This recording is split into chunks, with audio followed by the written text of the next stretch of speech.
জম্মু ও কাশ্মীরের শ্রীনগরে 10ম আন্তর্জাতিক যোগ দিবস পালন করলেন প্রধানমন্ত্রী। অসমের ঐতিহ্যবাহী গামোছা পরে যোগ ব্যায়াম করেন প্রধানমন্ত্রী। অনুষ্ঠানটি আয়োজিত হয় আইকনিক ডাল লেকের পাশে শের-ই কাশ্মীর আন্তর্জাতিক কনফারেন্স সেন্টারে।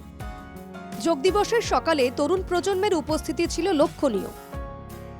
অনুষ্ঠান শেষে প্রধানমন্ত্রীর সঙ্গে সেলফি তুলতে হুড়োহুড়ি পড়ে যায়।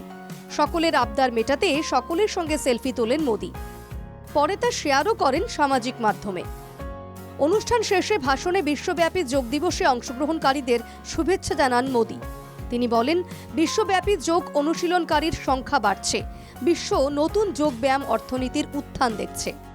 যোগ অতীতের প্রতিবন্ধকতাকে সরিয়ে বর্তমানে বাঁচতে সাহায্য করে। बीते 10 वर्षों में योग का ये जो विस्तार हुआ है, उससे योग से जुड़ी धारणाएं बदली हैं।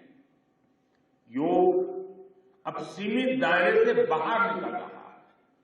आज दुनिया एक नई योग इकोनॉमी को आगे बढ़ने में देख रही है। 2014 সালে ইউনাইটেড নেশন আন্তর্জাতিক যোগ দিবসের স্বীকৃতি দেয়।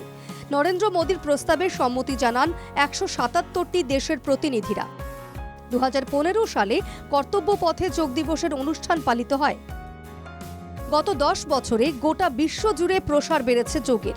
বিশ্বজুড়ে ছড়িয়ে পড়েছে ভারতের ঐতিহ্য। কাশ্মীরের যোগ দিবসের অনুষ্ঠানে তাই বিশ্ববাসীকে ধন্যবাদ জানিয়েছেন নরেন্দ্র মোদী।